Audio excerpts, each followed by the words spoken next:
toujours avec une très grande joie que je reviens à Bruxelles, où j'ai eu l'occasion de vivre pendant 3 ans, il y a une vingtaine d'années, à l'époque où je travaillais au groupe des indépendants pour l'Europe des Nations, au Parlement européen.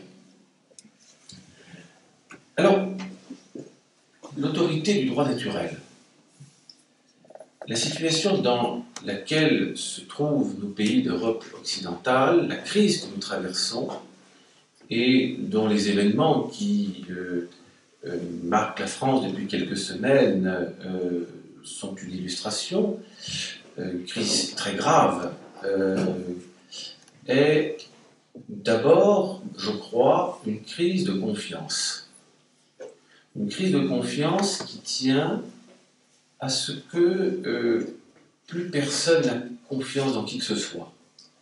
Les gouvernés n'ont plus confiance dans leurs gouvernants, les gouvernants n'ont pas tellement confiance dans les gouvernés, et les particuliers n'ont pas confiance les uns à l'égard des autres. Pourquoi ce manque de confiance générale? Parce que l'injustice et le mensonge ont envahi les relations sociales partout. Partout.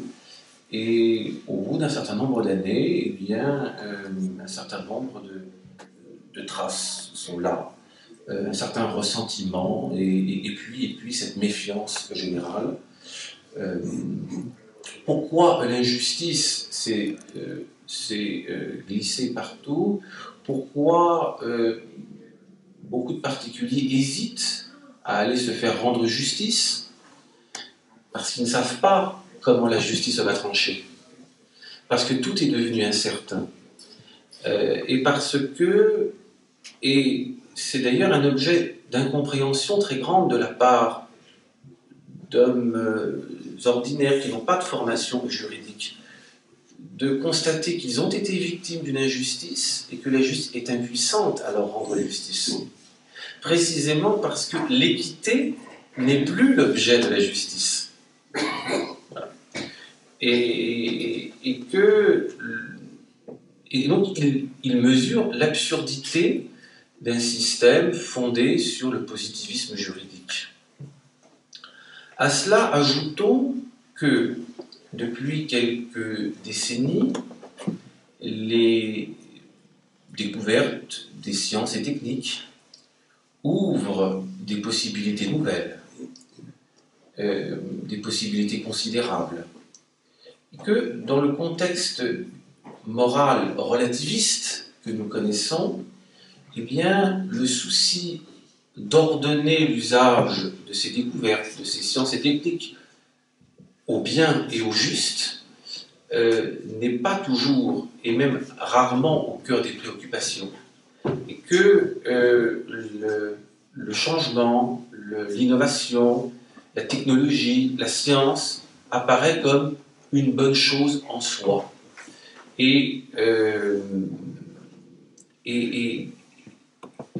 si l'on ajoute à cela les enjeux financiers considérables qui accompagnent, eh bien, notre société contemporaine est aujourd'hui, et la question du transhumaniste en est la parfaite illustration, devant des tentations terribles. Des tentations terribles où l'homme semble vouloir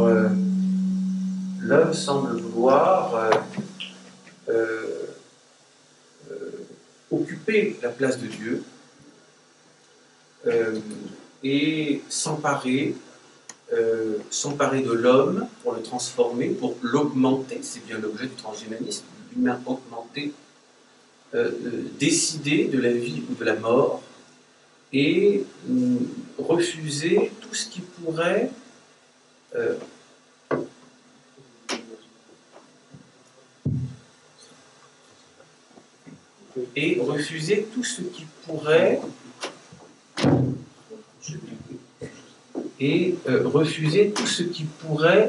entraver sa volonté. Alors, toutes ces questions montrent à quel point il est urgent, en ce commencement du XXIe siècle, de se réapproprier la tradition philosophique et juridique du droit naturel, de replacer la recherche de l'équité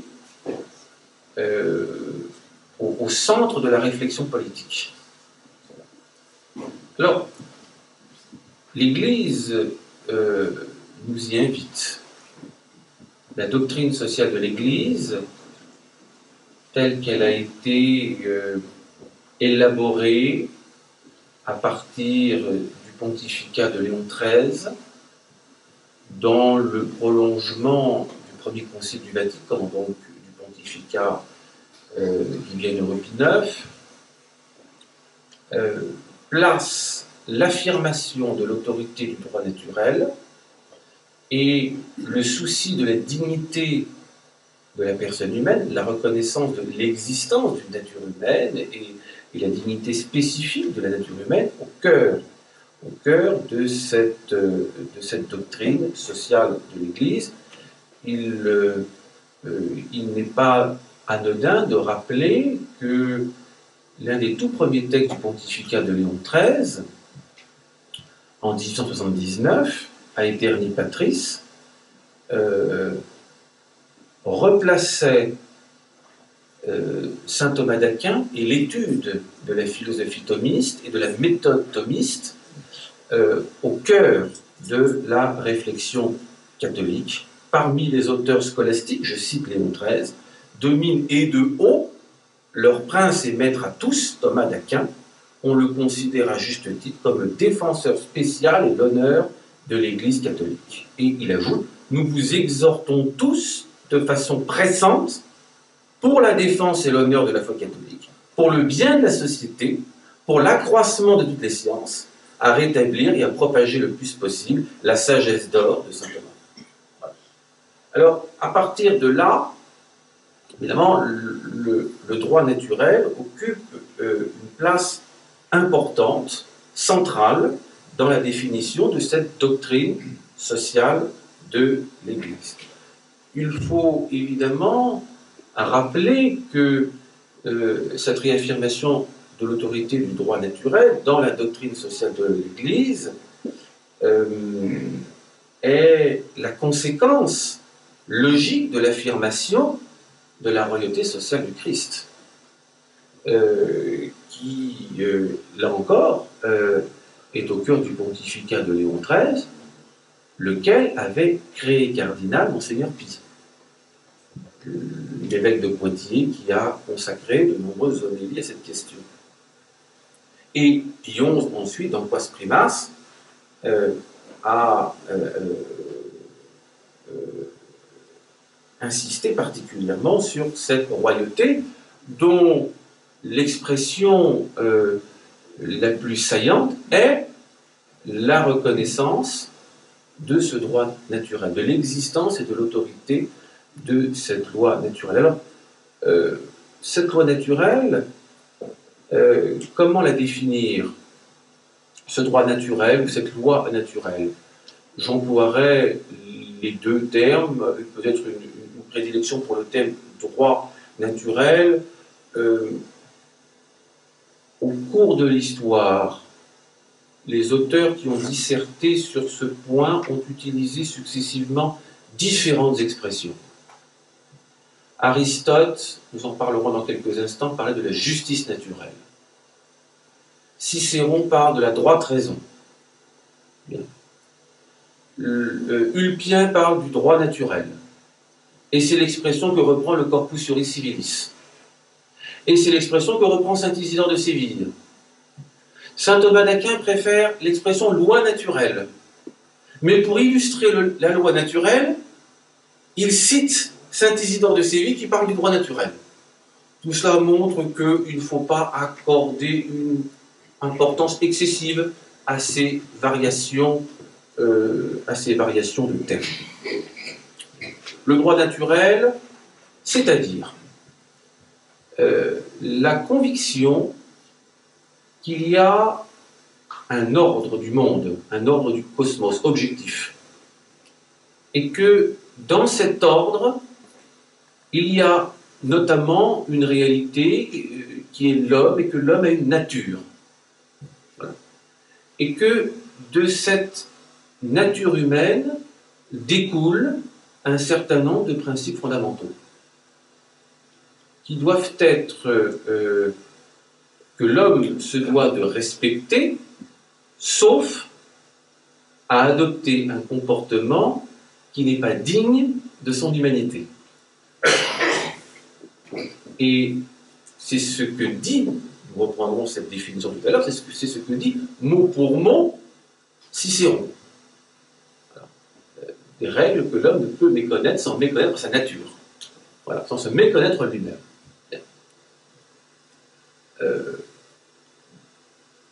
Et puis, dans cette définition du droit naturel, il y a un autre élément qui entre en ligne de compte, c'est le souci de la finalité, le souci du bien, dont l'expression politique est le juste, le souci de l'équité. Voilà. Le juste consiste à rendre à chacun la part qui lui revient. Voilà, voilà la définition de la justice. Voilà. Et donc, le droit naturel découle de l'articulation entre ce souci, cette reconnaissance qu'il y a une nature humaine et ce souci de l'équité, ce souci de la justice, ce souci de rendre à chacun la part qui lui revient. Voilà. L'articulation entre ces deux principes fondamentaux. Alors, quand on parle d'équité, nous touchons à un point délicat.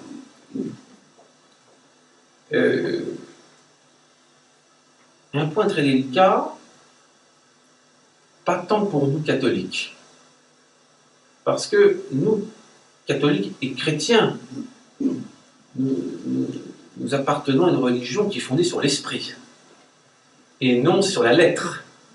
Nous ne sommes pas une religion du livre. Nous ne nous contentons pas d'appliquer des préceptes écrits noir sur blanc. Nous recherchons un esprit. Voilà. Et donc nous sommes...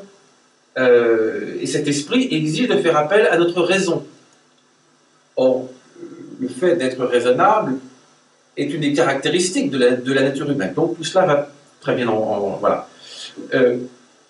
Et donc, la recherche de l'équité ne consiste pas à appliquer des préceptes de manière mécanique à toute situation, mais à rechercher en toutes circonstances l'équité. Nécessairement à faire de la casuistique. Ce qu'avaient parfaitement compris les anciennes institutions. Les anciennes institutions, je pense à l'ancienne France, que je connais bien, mais l'ancienne Europe, l'ancien empire fonctionnait de la même manière. C'est-à-dire que tout partait du devoir de justice du prince et du souci du prince et de ses représentants, de ses officiers, qui sont des juges, de trouver en toutes circonstances la solution la plus équitable. Donc nécessairement à faire de la casuistique. Voilà. Et non à appliquer mécaniquement. C'est pour ça qu'il ne pouvait pas y avoir de code. Parce que si on cherche à appliquer un code, on s'expose nécessairement à commettre des injustices. Parce que le code ne peut pas tout prévoir. Voilà. Sauf à placer au-dessus du code cette question centrale de l'équité. Voilà.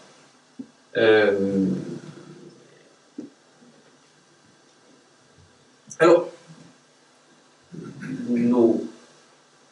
nos papes, depuis Léon XIII, ont insisté sur l'importance de ce droit ou de cette loi naturelle. Léon XIII la qualifie de loi la plus éminente de toutes, écrite et gravée dans l'âme de chaque homme. Saint Pie X souligne que les préceptes de la loi naturelle trouvent un fondement plus sûr et une plus puissante vigueur dans les maximes évangéliques. Voilà. Et puis évidemment le vénérable Pie XII qui a commencé son pontificat dans des circonstances épouvantables. L'Europe était au bord de la guerre et de la destruction, et il souligne que c'est la négation de la loi naturelle qui est la cause, la source profonde, dit-il, et dernière, des maux dont est affligée la société aujourd'hui. Voilà. Et il rappelle que ce droit naturel trouve son fondement en Dieu, créateur tout-puissant et Père de tous, suprême et absolu législateur, omniscient et juste vengeur des actions humaines. Elle est une norme universelle de la probité des mœurs qui enseigne aux ignorants et même à ceux qui n'ont pas encore accédé à l'usage de la culture civique ce qui est bien, ce qui est mal, le licite et l'illicite, et leur rappelle qu'un jour ils auront à rendre compte de leurs actions bonnes ou mauvaises devant le juge suprême. Voilà. Alors, tout cela nous conduit d'abord, va nous conduire d'abord à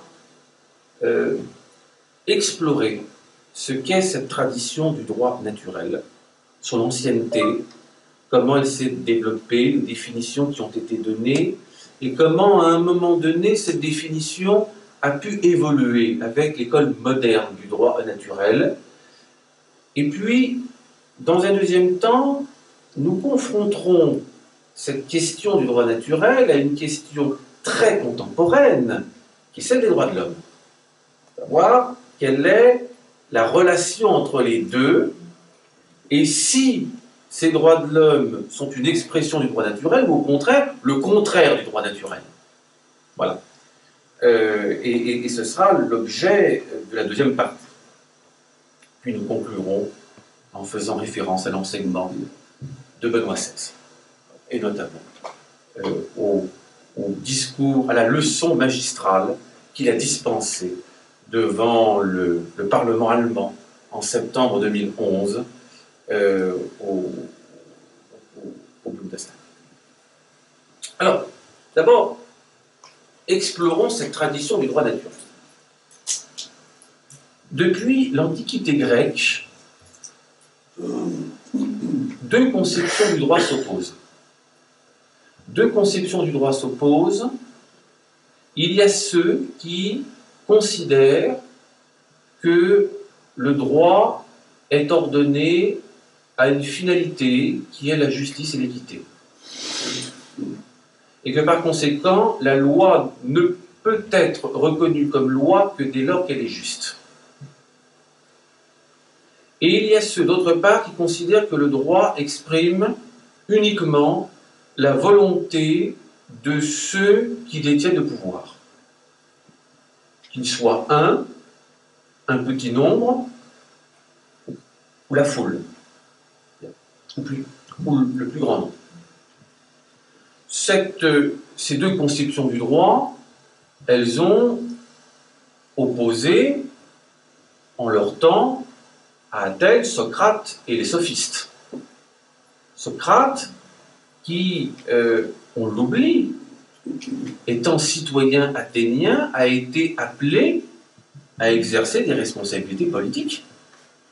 Brièvement, mais il a été tiré au sort. C'est le hasard du tirage au sort où on peut retrouver un Socrate chef de l'État. Socrate a été chef de l'État pendant une journée, ayant été tiré au sort pour être bouleute, et pendant son mandat de bouleute qui ne durait qu'un mois, retiré au sort pour être épistate. Et donc, pour présider, le cas échéant, l'Ecclésia. Et ce jour-là, il y avait séance à l'Ecclésia. Donc il a effectivement présidé. Et l'ordre du jour n'était pas anodin, puisque une accusation avait été portée contre des officiers de marine qui, au cours d'une bataille, avaient été contraints d'abandonner les corps de marins et n'ont pas pu recueillir les corps pour leur donner une sépulture.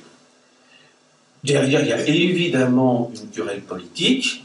Ces officiers de marine appartiennent au parti aristocratique et le parti démocratique veut obtenir leur condamnation.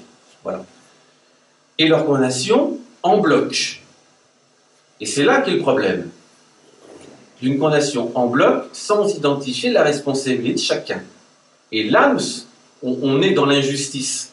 Parce qu'on ne rend pas à chacun la part qui lui revient.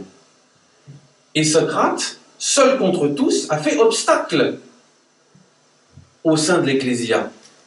Devant, nous dit Xénophon, une foule tellement déchaînée et subissant des pressions d'hommes puissants devant lesquels aucun d'autre n'aurait osé résister. Donc Socrate, par l'exemple, a montré que ceux qui exercent le pouvoir, qui ont le pouvoir, ne peuvent pas tout se permettre. Il y a des règles qui s'imposent à eux. Et ils doivent d'abord ordonner leur action à la justice. À la même époque, Protagoras enseignait de son côté que, quelles que soient les choses qui apparaissent à chaque cité comme justes et bonnes, elles demeurent justes et bonnes pour la cité tant qu'elle le décrète. L'homme est la mesure de toute chose, l'exact contraire. Voilà. Vous voyez à quel point les débats qui interviennent à Athènes il y a 25 siècles sont d'une actualité criante.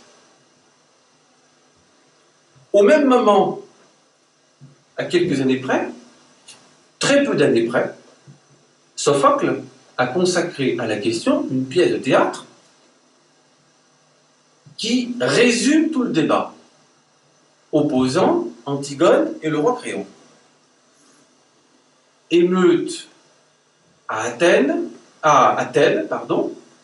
le roi Créon prend des dispositions répressives, jusque-là rien que de très classique, et il ordonne la mise à mort de ceux qui se sont rebellés contre son autorité. Bon, jusque-là, ça fait partie des choses qui arrivent. Voilà. Mais il va au-delà en interdisant à leurs proches de donner une sépulture à ceux qui mourraient au cours de la répression. Et donc il les poursuit au-delà de la mort de sa vengeance, puisque selon les croyances grecques, laisser un mort sans sépulture, c'est condamner son âme à ne jamais trouver le repos. Voilà. Et en même temps, il s'approprie un pouvoir qu'il n'a pas, qui est d'interdire à des proches, à des parents, à des amis très proches, d'accomplir leur devoir de deuil à l'égard de leur défunt. Et Antigone passe outre. Et elle donne une sépulture à son frère Polynice, qui a été tué lors de la répression. Et Créon lui demande des comptes. Connaissais-tu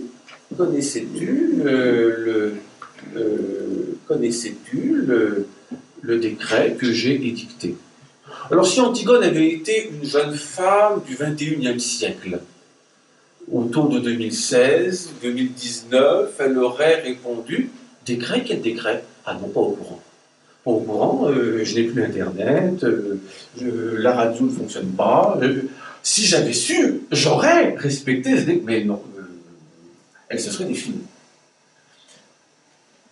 Pas Antigone. Elle assume ses responsabilités, clairement.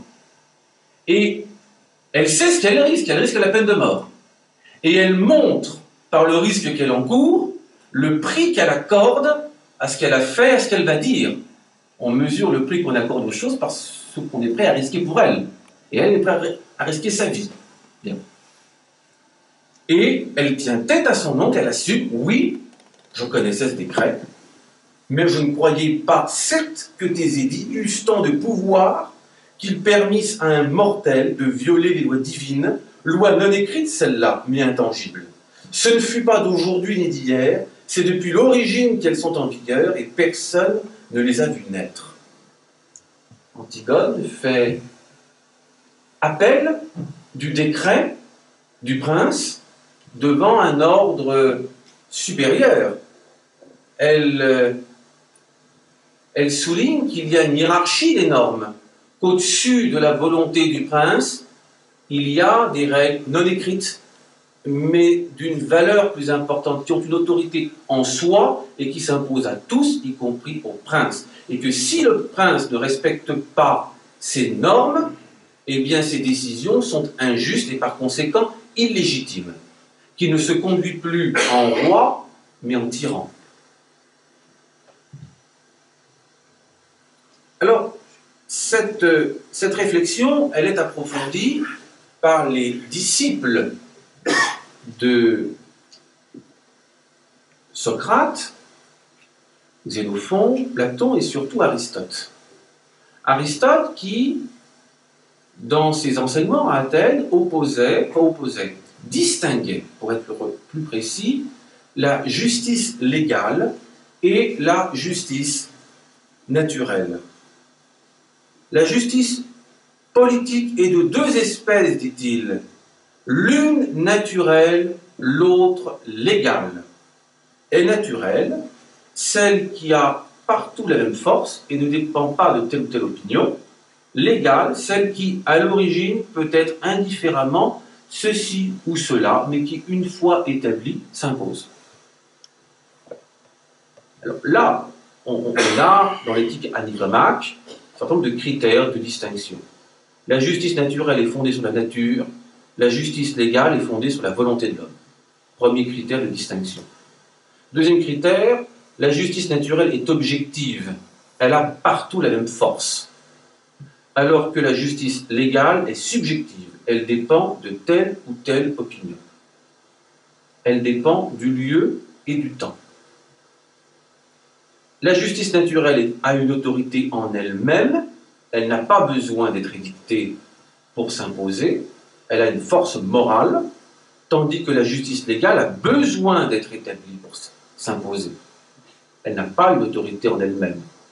La justice naturelle est plus stable que la justice légale, même si elle est, pour Aristote, susceptible d'évolution, de changement, mais à une échelle qui n'est pas l'échelle de la vie humaine, une échelle qui est beaucoup plus longue.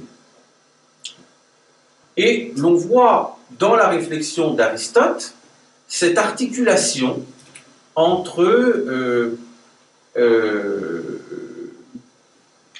l'importance de la finalité, le souci du bien, du vrai, du juste, et en même temps la question de la nature, et notamment de la nature de l'homme. Alors, cette réflexion, elle a inspiré les juristes romains, et notamment en premier lieu Cicéron. Cicéron qui, jeune homme, avait fait ce que font tous les jeunes gens de bonne famille de la société romaine. Il avait été faire des études en Grèce. Il avait été, quand il avait 20 ans, passer 2 ans en Grèce avec Atticus, et il avait fait le tour des écoles philosophiques. Et au retour, il avait écarté l'enseignement des épicuriens, écarté l'enseignement des sceptiques, et il s'était tricoté une philosophie personnelle en mêlant stoïcisme et aristotélisme avec une petite pincée de platonicisme. Et nous retrouvons tout cela dans la réflexion de Cicéron, sur la nature humaine, qui est pour lui élevée, sur la finalité qui est à ses yeux très importante, sur la recherche de la vertu, et puis dans le De Republica, il en vient à définir l'autorité du droit naturel. Une définition qui est très belle, un petit peu longue, probablement l'une des plus complètes que l'on ait donnée, et sur laquelle s'est d'ailleurs appuyé le vénérable Pie XII dans la citation que j'ai donnée. Vous allez retrouver des éléments, visiblement, le vénérable Pie XII avait pioché dans cette définition et vous allez retrouver certaines expressions. Il est une loi véritable, dit Cicéron dans le De Republica, la droite raison, la raison ordonnée à ce qui est droit, conforme à la nature, donc il s'agit bien du droit naturel, universel, immuable, éternel, dont les ordres invitent au devoir, dont les prohibitions éloignent du mal. Cette loi ne saurait être contredite par une autre, ni rapportée en quelques parties, ni abrogée tout entière. Ni le Sénat, ni le peuple, les détenteurs de la souveraineté à Rome, SPQR, ne peuvent nous délier de l'obéissance à cette loi. Elle n'a pas besoin d'un nouvel interprète ou d'un organe nouveau. Elle ne sera pas autre à Rome, autre dans Athènes. Elle ne sera pas demain autre qu'aujourd'hui. Mais dans toutes les nations et dans tous les temps. Cette loi régnera toujours, une, éternelle, impérissable, et le guide commun, le roi de toutes les créatures, Dieu lui-même, au singulier, ce qui peut paraître singulier, puisque le De Republica a été écrit un demi-siècle avant la naissance du Christ. Mais, alors, il y a deux hypothèses. D'aucuns ont pensé que Lactance aurait rectifié un peu le texte pour glisser. Mais il y a une autre hypothèse. Aristote avait deviné que, par la raison philosophique, qu'il y avait au-dessus de tout un principe divin unique dont la réalité est le bien. Et étant imprégné d'aristotélisme, beaucoup plus qu'on ne le pense, il est possible que Cicéron se soit appuyé sur cette même intuition pour évoquer un Dieu au singulier au-dessus de tout le panthéon romain. Dieu lui-même donne naissance, sanction, publicité à cette loi que l'homme ne peut méconnaître sans se fuir lui-même et sans renier sa nature. Donc, un homme qui n'obéit pas à cette droite raison, cette raison droite, alors même que dans sa nature il est un être raisonnable, qui refuse de suivre ce guide du bien et du mal, du juste et de l'injuste, alors qu'il est par nature ordonné au bien, cet homme ne se conduit plus en homme. Voilà. Il renie sa nature. Alors, Cicéron a exercé une influence importante sur toute la jurisprudence romaine, sur toute cette doctrine qui avait une autorité sur le droit romain lui-même. Et c'est pourquoi toute la jurisprudence romaine, dans la définition même qu'elle donne du droit, insiste sur cet aspect. Le droit est l'art de ce qui est bon et juste, donc ordonné à une finalité, sens. Ulpien évoque l'autorité du droit naturel. Gaius commence ses Institutes par ces mots: tous les peuples qui sont régis par des lois ou par des coutumes font usage d'un droit qui leur est propre et qui en partie est commun à tous les hommes. Car le droit que chaque peuple s'est donné lui-même lui est propre, s'appelle le droit civil, le droit de la cité, c'est-à-dire le droit propre de la cité, mais à la vérité, celui que la raison naturelle a établi entre tous les hommes, celui-là est également gardé chez tous les peuples et s'appelle droit des gens, c'est-à-dire droit dont usent toutes les nations. Alors, Gaius utilise l'expression droit des gens pour qualifier ce que Ulpien qualifie, lui, de droit naturel.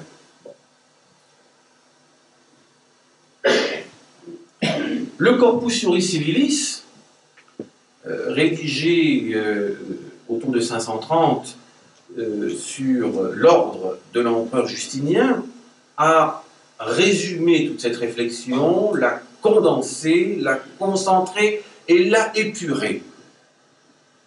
Il souligne l'autorité du droit naturel, il reprend l'expression droit naturel, droit commun à tous les peuples, qui découle de la nature des choses et notamment de la nature de l'homme, et qui est déterminé par la droite raison, un droit toujours bon et équitable, et dans le même temps, il l'épure de certaines scories laissées par le paganisme, grâce à l'influence du christianisme. Grâce à l'influence du christianisme qui permet d'une part de marquer de manière plus ferme la différence entre l'humanité et l'animalité. Il y a une nature humaine spécifique qui distingue les hommes des autres êtres animés. Voilà. Et puis d'autre part, qui conduit à évacuer, à condamner comme contraire au droit naturel certaines pratiques qui jusque-là étaient admises du fait de contraintes économiques et sociales. Et je pense en particulier à l'esclavage. l'esclavage qui a pu être justifié par certains philosophes antiques, y compris Aristote, pour des raisons de réalités économiques et sociales. Je crois qu'Aristote souligne que lorsque l'on aura des machines qui tisseront toutes seules les tuniques, on pourra se passer d'esclaves. Voilà. En fait, dans cette affaire-là, autant qu'Aristote souligne que le maître et l'esclave sont unis par une forme d'amitié, que l'un finalement apporte la tête et l'autre les bras, mais qu'ils ont le même intérêt et que l'un sont au service l'un de l'autre. Donc il pense davantage à des serviteurs qu'à ce que nous pouvons considérer comme des esclaves.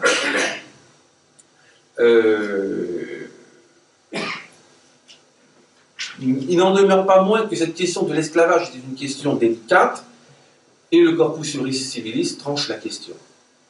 L'esclavage, dit le Corpus Juris Civilis, est une règle du droit des gens contraire au droit naturel.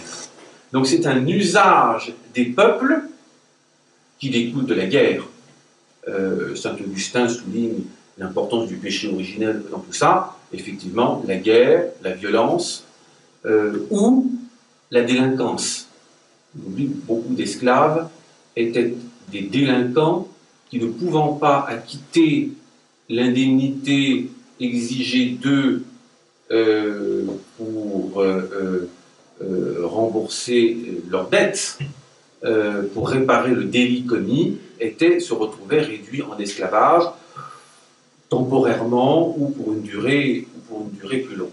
Donc, quand saint Augustin fait de l'esclavage l'expression du péché originel, ça semble à première vue à notre époque quelque chose d'un petit peu trop spiritualisé. En réalité, si l'on regarde la réalité de la source de l'esclavage, effectivement, les guerres entre les peuples, la délinquance des uns, on touche du doigt assez rapidement la réalité du péché originel. Voilà.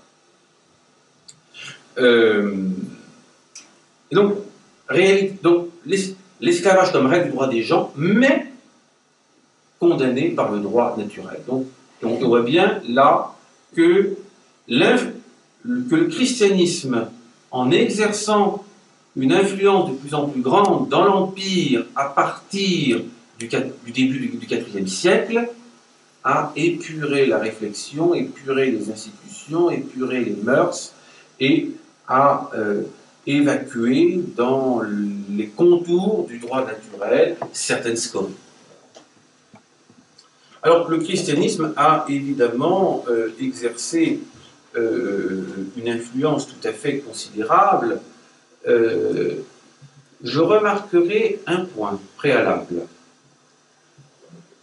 Le droit naturel n'est pas un droit réservé au monde catholique. Contrairement à une idée reçue à notre époque et surtout à un argument polémique utilisé par les adversaires du droit naturel, selon lequel il faudrait finalement être catholique pratiquant et aller à la messe tous les dimanches pour pouvoir reconnaître l'autorité du droit naturel. Non. Le droit naturel découle de la nature humaine et du souci de la justice. Ce qui explique que ce droit naturel, la réflexion sur le droit naturel, ait pu se développer dans un monde qui n'était pas un monde chrétien.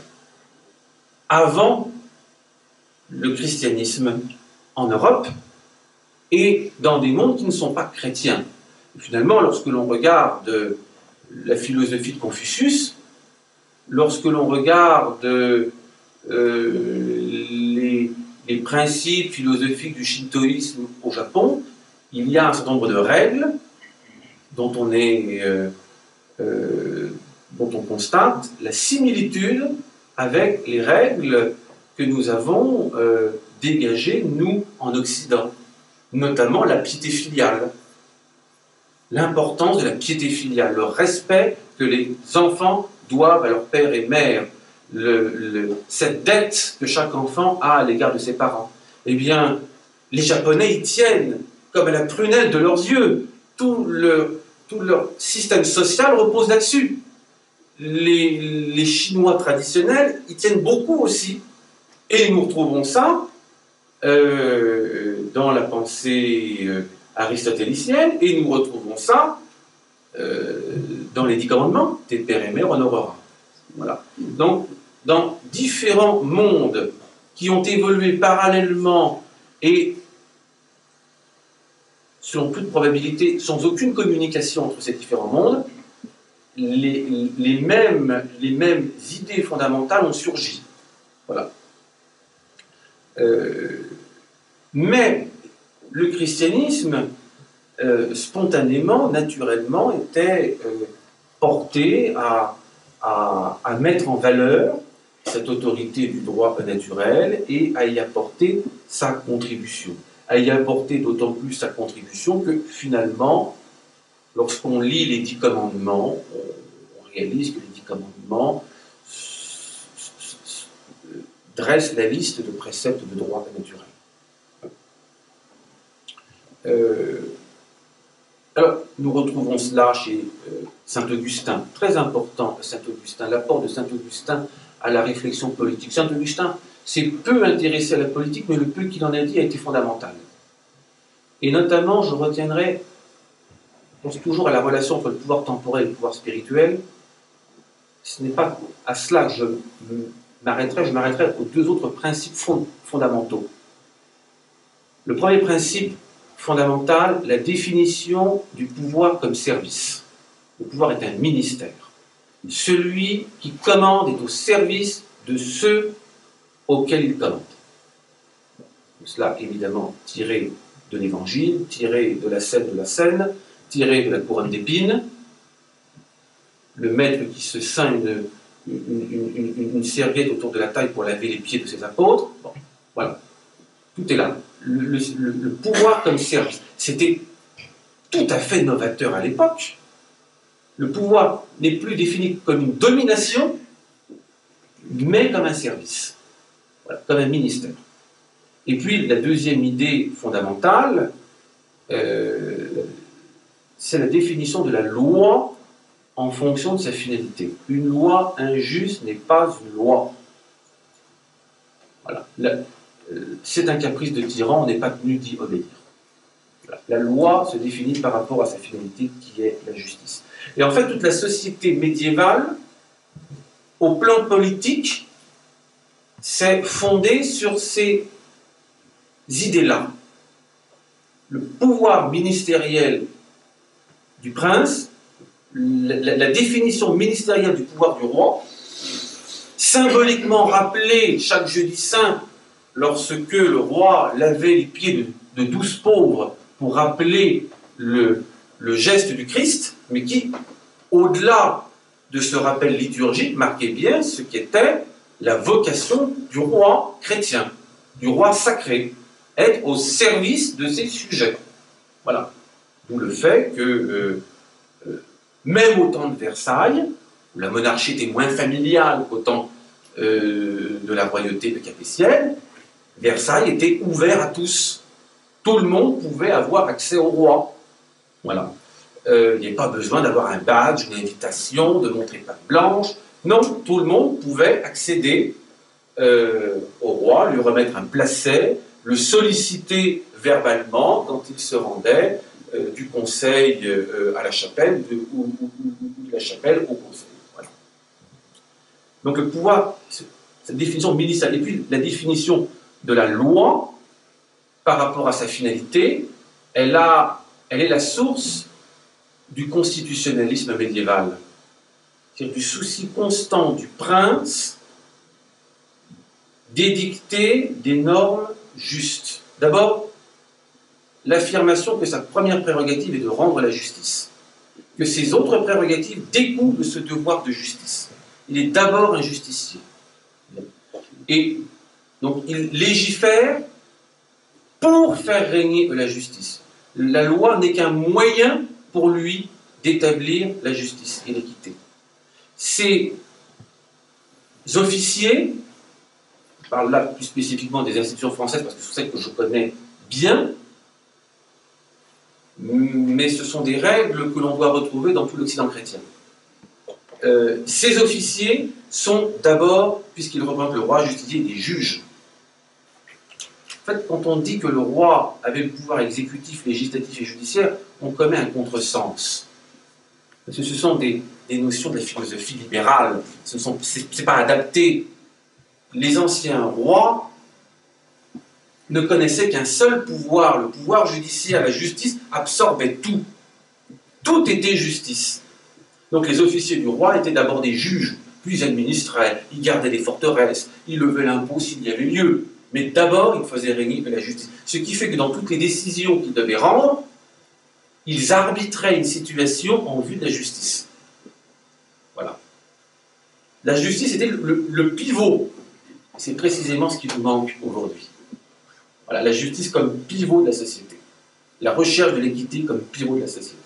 Et dans cette recherche de la justice, eh bien, les rois, ayant conscience de leur faiblesse personnelle, s'entouraient de conseils, prenaient la décision de ne prendre aucune décision hors du conseil, de ne jamais trancher sans avoir pris conseil, et ensuite faisaient vérifier leurs lettres par le chancelier, par le Parlement, qui opérait une vérification à la demande du roi, vérifier que ces lettres étaient conformes à la droite raison et la justice, conformes à la droite raison. Cicéron, on retrouve la même expression, la droite raison et la justice, conformes aux lois fondamentales, conformes à la justice. Quand je parle du conseil, petite digression, petite anecdote. Les historiens, à propos de Louis XIV, qui en France passe pour être le roi le plus absolu qu'on ait jamais eu, et probablement avec raison. Et les historiens donnent discrètement cette information. En 54 ans de règne personnel, Louis XIV n'a pris que 5 ou 6 décisions contre la majorité du Conseil. Même pas hors du Conseil, contre la majorité du Conseil. Et puis, ils ne vont pas plus loin. J'ai retrouvé la source de cette affirmation. C'est le duc de Saint-Simon qui le raconte. Le duc de Saint-Simon le raconte dans l'édition de la Pléiade. Vous trouvez ça, tome 1, vers la page 735. Et il y revient à plusieurs reprises. En d'autres circonstances, il dit 3 ou 4 fois. Oui, donc 5 ou 6, ce n'est pas interprété comme de manière extensive, mais plutôt de manière restreinte. Et il donne un exemple. Le roi, ce jour-là, a fait quelque chose qu'il n'a pas fait plus de 5 ou 6 fois au cours de son règne. C'était un conflit, à propos d'un conflit entre l'évêque de Chartres et les chanoines de Chartres. Les chanoines étaient impossibles. Ils avaient usurpé toutes sortes de privilèges, au point que l'évêque ne pouvait pas célébrer la messe dans sa cathédrale sans l'autorisation des chanoines. Et quelques autres fantaisies de même nature. L'évêque de Chartres était à l'époque Godet des Marais, qui en tant qu'évêque de Chartres avait une juridiction qui s'étendait quasiment de Blois jusqu'à Versailles et qui englobait Saint-Cyr, la maison de Madame de Maintenon, dont il était l'aumônier. Il a profité des bonnes relations qu'il avait avec Madame de Maintenon pour engager un procès contre ses chanoines et demander au roi de l'évoquer devant le conseil. Le roi évoque l'affaire, on nomme un rapporteur, Foyer d'Argenson, qui fait son rapport, le conseil des dépêches est sollicité, les ministres donnent leur avis les uns après les autres, et tous en faveur des chanoines. Tous. Et Saint-Simon dit, le roi les a écoutés sans laisser paraître son sentiment personnel, pour que chacun puisse s'exprimer avec la plus grande liberté.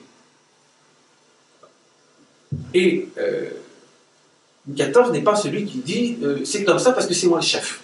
Non, c'est pas du tout l'esprit. Et à la fin, je vous ai bien écouté, et pour une fois, contre ma coutume constante, je ne vais pas vous suivre. Et il a expliqué pourquoi. Et il a justifié sa décision. Et ce n'est pas c'est comme ça parce que c'est moi le chef. Il a fait appel à la raison. Il a développé la raison de sa décision. Le chancelier est revenu à la charge. Le roi lui a expliqué patiemment pourquoi il persistait dans son opinion. Vous voyez, le conseil avait une importance tout à fait considérable et c'était le moyen de se prémunir contre l'injustice.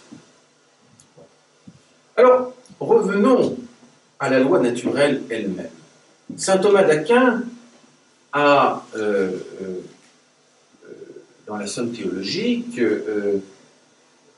étoffé considérablement la réflexion en soulignant que la loi s'intègre dans un ordre tripartite avec la loi divine, la loi naturelle et la loi positive.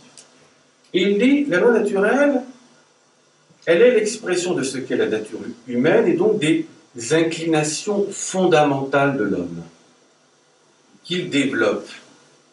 Il dit, la première inclination de l'homme, la première inclination de toute action humaine, c'est l'aspiration au bien. Voilà. L'homme aspire au bien et son action est donc ordonnée au bien. De là, concrètement, le caractère naturel du respect de la parole donnée, la bonne foi contractuelle au plan juridique, l'indemnisation des préjudices infligés à autrui. Voilà. Cette première inclination en engendre d'autres. D'abord, le souci de sa conservation. L'homme a le souci d'assurer sa propre conservation, voilà. Qui est tout à fait fondamental, d'où le caractère naturel de la légitime défense. L'homme défend sa vie quand celle-ci est directement menacée. D'où aussi le caractère naturel de la propriété privée, qui est le moyen pour lui d'assurer sa subsistance et celle de ses proches. D'où aussi le caractère naturel de la transmission de la vie. L'homme se conserve dans sa descendance, se prolonge dans sa descendance. Donc l'idée du mariage entre un homme et une femme en vue de la génération et de l'éducation. D'où la fidélité conjugale et la piété filiale, qui font partie de ce droit naturel. Et puis, il y a ensuite une inclination à la vérité, à connaître le vrai d'abord sur Dieu, et le vrai de manière plus générale. D'où le caractère naturel du refus du faux témoignage et du refus du mensonge. Et puis, enfin, l'homme incline naturellement à la vie en société, ce dont témoigne le langage. Là, saint Thomas d'Aquin reprend les premières lignes d'Aristote dans la politique. Le langage atteste que l'homme est naturellement fait pour vivre en société, parce que ce langage lui sert à communiquer, et que si l'homme était naturellement fait pour vivre isolé, tout seul dans le monde, sans communication avec ses semblables, il n'aurait pas besoin du langage pour communiquer avec eux. Voilà. D'où l'importance de l'amitié politique, bien précieux que le gouvernement se doit d'entretenir avec soi. Alors, toute cette réflexion sur le droit naturel a subi quelques inflexions au XVIe siècle en Espagne. Espagne qui, au XVIe siècle, domine le monde, et qui domine le monde dans tous les domaines, y compris le domaine intellectuel. C'est l'université de Salamanque qui donne le ton au XVIe siècle. Au XIIe, c'était Bologne. Au XIIIe, au XIVe, c'était Paris. Au XVIe, c'est Salamanque. Ces universités espagnoles, avec de très grands esprits, dominicains, plus tard jésuites, sont des esprits qui mélangent le stoïcisme, le thomisme et le nominalisme de Guillaume d'Occam. Donc avec une dimension subjectiviste. Le droit d'un individu sur une chose, ou le droit de faire quelque chose. C'est l'un des traits du nominalisme de Guillaume d'Occam, parmi d'autres. Et puis, ces grands esprits sont confrontés à deux problèmes fondamentaux au cours du XVIe siècle. Le premier problème fondamental est la découverte de terres nouvelles outre-mer et des populations qui y vivent le comportement que par cupidité ont adopté ceux qui ont traversé la mer à l'égard de ces populations, et la nécessité de rappeler certains principes fondamentaux. Ce que l'Église a fait très tôt. La papauté a rappelé la condamnation de l'esclavage dès les années 1430. 1430. Et de règne en règne. Pie II, Sixte IV, Paul III en 1537, plus tard Urbain VIII, etc., etc., etc. De règne en règne, cette condamnation a été réitérée. Et les grands universitaires espagnols ont insisté sur ce point. Je pense notamment à Lascaz, ou à Francesco de Vitoria, sur les droits des Indiens. Préserver les droits des Indiens qui, certes, sont des païens, qui, certes, ont de mauvaises habitudes, qu'il va falloir corriger. Il va falloir apporter quelques amendements au régime alimentaire de la cantine, par exemple, de la tribu. Il y a des habitudes.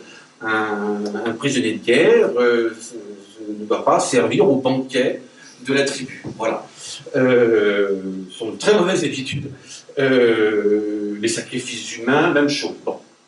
Donc il y a de mauvaises habitudes à corriger, mais il n'en demeure pas moins que ces Indiens, étant des hommes qui étaient libres avant l'arrivée des Européens, cette liberté doit être respectée et la propriété qu'ils ont sur leurs biens doit être respectée également. Et c'est ce que souligne le pape Paul III en 1537.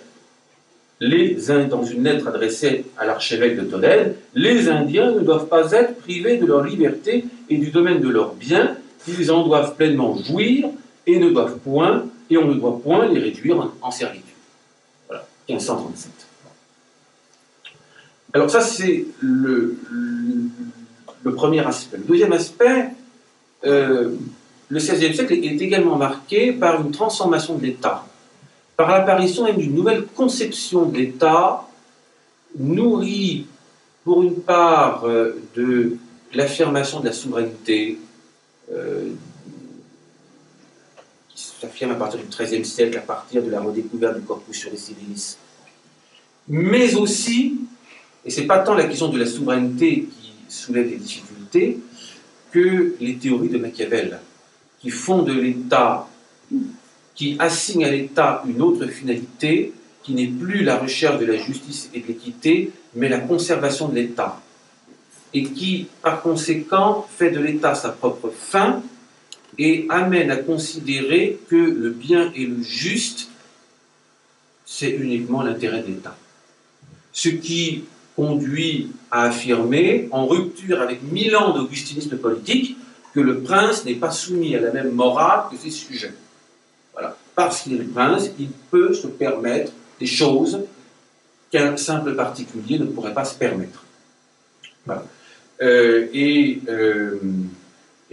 donc, tout cela conduit à l'affirmation de cette notion de raison d'État. Le terme apparaît en Italie avec Giovanni Botero dans Della Ragione del Stato, et là, en 1589, et la réflexion est prolongée ensuite en France par Gabriel Naudet dans son ouvrage sur les coups d'État, ces actions hardies menées par le prince pour sauver l'État d'un grand péril, quitte pour ce faire à écarter toute règle de morale, de justice et de religion.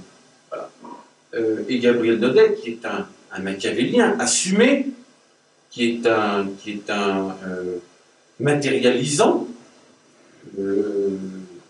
cite comme exemple l'assassinat du maréchal d'Ancre, l'assassinat du duc de Guise et le massacre de la Saint-Barthélemy. Donc il dit c'est un coup d'État manqué, puisque on n'est pas allé au bout. Bon.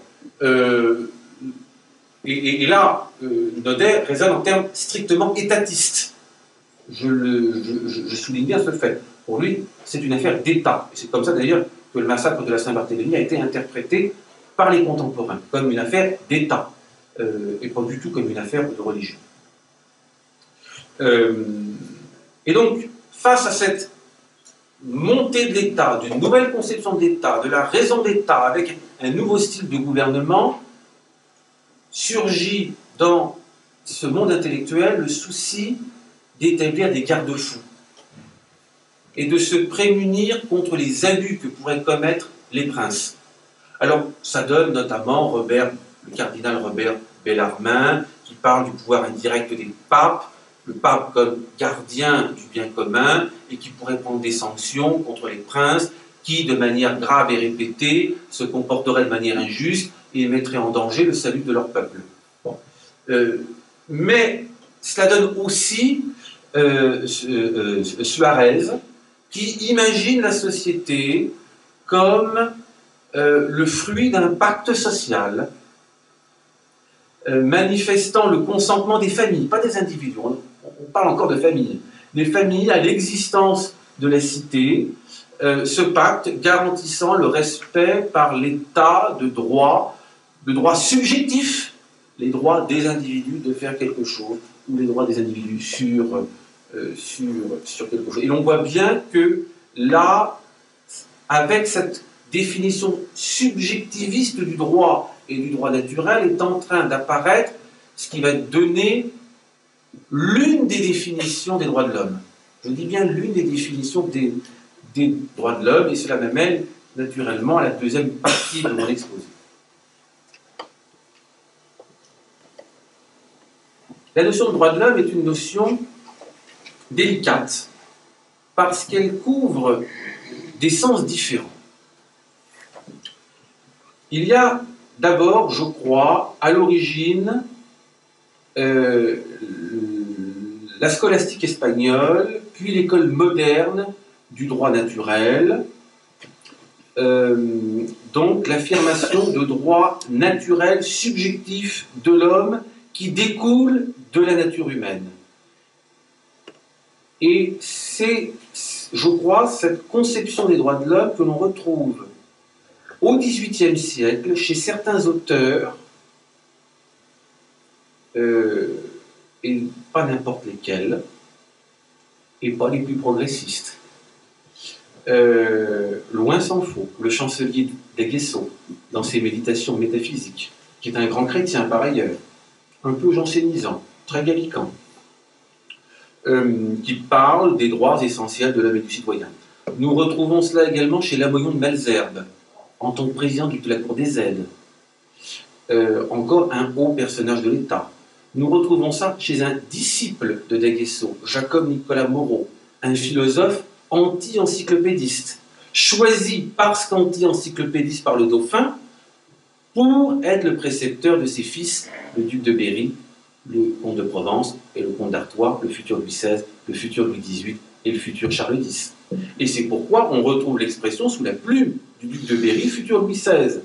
Et vous remarquerez que la définition qu'en donne le futur Louis XVI n'a pas grand-chose à voir avec ce que les constituants vont rédiger 20 ans plus tard. Il dit « Ces droits sont ce que Dieu a donné à l'homme ». Donc il marque bien Dieu comme origine de ces droits. Et il ajoute « Il y a 4 droits naturels que le prince est obligé de conserver à chacun de ses sujets. Ils ne les tiennent que de Dieu. » L'origine est bien marquée. Et ils sont antérieurs à toute loi politique et civile, la vie, l'honneur, la liberté et la propriété des biens que chaque individu possède. Remarquez, ce n'est pas du tout la même définition que reprendront les constituants de 89 à l'article 2. Liberté, propriété, ceux-là on les retrouve. Sûreté et résistance à l'oppression. Parce que les constituants de 89 feront référence à la philosophie libérale, et le futur Louis XVI, il fait référence à quoi? Des droits que les hommes tiennent de Dieu. Il fait référence au décalogue. La vie, tu ne tueras point. L'honneur, tu honoreras tes pères et mères, tu ne porteras pas de faux témoignages. La propriété, tu ne convoiteras pas le bien d'autrui. La source n'est pas du tout la même. Et en réalité, vous avez là toute une tradition qui va conduire au personnalisme au XXe siècle, c'est-à-dire cette philosophie centrée sur la personne humaine, et qui par conséquent va expliquer en partie l'usage par certains papes depuis les années 60 de cette expression de droit de l'homme. Je pense à Jean XXIII et à Jean-Paul II en particulier. Je cite Pacem in terris, la source ultime des droits de l'homme ne se situe pas dans une simple volonté des êtres humains, dans la réalité de l'État, dans les pouvoirs publics, mais dans l'homme lui-même et en Dieu, son créateur. Voilà. Ce n'est pas la même tradition. Et c'est pourquoi, quand Jean XXIII ou Jean-Paul II évoquent cette notion de droit de l'homme, il est clair qu'ils ne font pas référence non seulement à la déclaration de 89, ça c'est évident, ni aux autres déclarations, c'est moins clair, mais ça l'est néanmoins, ils font référence à une autre idée, l'idée personnaliste, subjectiviste, issue de l'école moderne du droit naturel, dont à l'école classique, l'idée de droit de l'homme découlant de ce qu'est la nature de l'homme créé par Dieu. Voilà. Ce n'est pas du tout la perspective des déclarations qui ont été rédigées à partir de 1789. C'est clair pour celle de 89 et c'est clair pour les déclarations de ces dernières années. Je n'aurai peut-être pas le temps d'aborder les déclarations récentes. Concentrons-nous sur celle de 89. Celle de 89, elle se place dans la perspective des théories du contrat social. Notamment, alors, influence de Locke, mais surtout l'influence de Rousseau. Beaucoup plus Rousseau. C'est-à-dire des théories selon lesquelles la société est artificielle. La société est créée par des individus à l'origine isolés pour fixer des règles qui arbitreront leurs conflits. Les théories du contrat social, comme l'a remarquablement rappelé Pierre Manant dans le livre qu'il a publié l'année dernière, La loi naturelle contre les droits de l'homme, les théories du contrat social reposent sur la négation de la loi naturelle. C'est l'exact contraire, puisque précisément dans l'état de nature, il n'y a pas de loi. Éventuellement, chez Locke, 2-3 principes, pas plus. Il n'y a pas de loi. Et c'est précisément parce qu'il n'y a pas de loi pour arbitrer les conflits que les hommes sont censés avoir conclu un pacte social pour donner naissance à la société, aux institutions et aux droits qui va arbitrer ces conflits. Mais dans cette perspective-là, le droit est essentiellement positiviste. Ce que souligne l'article central de la Déclaration des droits de l'homme et du citoyen de 89, l'article 6, la loi est l'expression de la volonté générale. Si la loi est l'expression de la volonté générale, la loi est définie en fonction de son origine, une volonté, et non plus en fonction de sa finalité, la justice. Donc on évacue tout ce qui est au-dessus, et notamment le droit naturel. On renverse la relation entre la législation et la justice. Ce n'est plus la loi, ce n'est plus la loi qui fait régner la justice, ce n'est plus la loi qui est l'un des instruments de la justice, au même titre que la coutume, que la jurisprudence, que la doctrine, le juge mobilisant toutes ses connaissances pour trouver la solution la plus équitable. C'est désormais la justice qui fait respecter la volonté du législateur. Et un an après la Déclaration des droits de l'homme, juste un an, la loi des 16-24 août 90 impose aux juges d'appliquer la loi mécaniquement sans avoir le droit de l'interpréter, d'en vérifier la constitutionnalité ou de rechercher l'équité. Interdiction.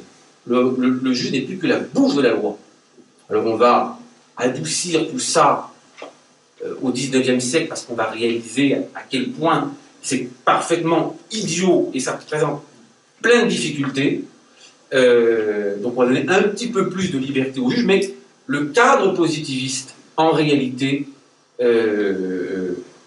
bride et surtout interdit la recherche de l'équité.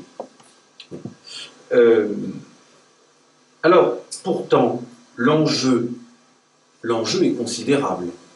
l'enjeu est considérable, surtout à notre époque, et c'est ce que rappelle le pape Benoît XVI dans le discours qu'il a prononcé devant le Parlement allemand, Bundestag, en septembre 2011. Le pape Benoît XVI, dans cette leçon magistrale, mettait en garde les parlementaires allemands, et à travers eux les parlementaires du monde occidental, contre le risque que courent les sociétés qui séparent le pouvoir du droit, et de se livrer à partir de là à tout un rappel de la tradition du droit naturel, en faisant référence, en bon augustinien qu'il est, à cette citation de saint Augustin: « Enlève le droit, et alors qu'est-ce que la cité, sinon une bande de brigands ?» Et en rappelant, en particulier à ces parlementaires allemands, que lorsque le pouvoir se sépare du droit, alors il y a un risque totalitaire que l'Allemagne a connu 2 fois, avec l'expérience nationale-socialiste et avec l'expérience communiste. Les 2 grands totalitarismes du XXe siècle, qui découlent précisément de ce refus du pouvoir de connaître des limites, de cette volonté du pouvoir de s'emparer de tous les aspects de la vie sociale, de l'homme lui-même, pour le transformer, pour l'augmenter, et donc de ne pas respecter ce qu'est l'homme, ce qu'est la nature de l'homme. Et après avoir invité les députés à servir le droit, le vrai droit, c'est-à-dire le droit juste, Benoît XVI soulignait, rappelait que l'homme possède une nature qu'il doit respecter et qu'il ne peut manipuler à volonté. L'homme n'est pas une liberté qui se crée de soi. L'homme ne se crée pas lui-même. Il est esprit et volonté, mais il est aussi nature. Et sa volonté est juste quand il respecte la nature. L'écoute est quand il s'accepte lui-même pour ce qu'il est et qu'il accepte qu'il ne s'est pas créé de soi. C'est justement ainsi et seulement ainsi que se réalise la véritable liberté humaine. Alors l'enjeu aujourd'hui, il est d'écouter cette parole de sagesse et de nous employer à ce que l'autorité du droit naturel, de nouveau, soit au cœur de notre vie sociale et politique. Certains pays s'y sont attelés. La Constitution de la Hongrie, notamment, il y a quelques années, a intégré cette autorité du droit naturel dans sa Constitution. Et l'on voit bien la politique qui en découle, notamment dans le domaine de l'encouragement apporté à la famille et dans le domaine de la protection de la vie. Voilà. Et si l'on veut que notre civilisation occidentale, qui repose sur la spiritualité chrétienne, la philosophie grecque et le droit romain, ne sombre pas aujourd'hui, eh bien, il faut nous en donner les moyens, et l'un de ces moyens, c'est de replacer la justice au cœur de l'organisation sociale en rappelant solennellement cette autorité du droit naturel. Je vous remercie.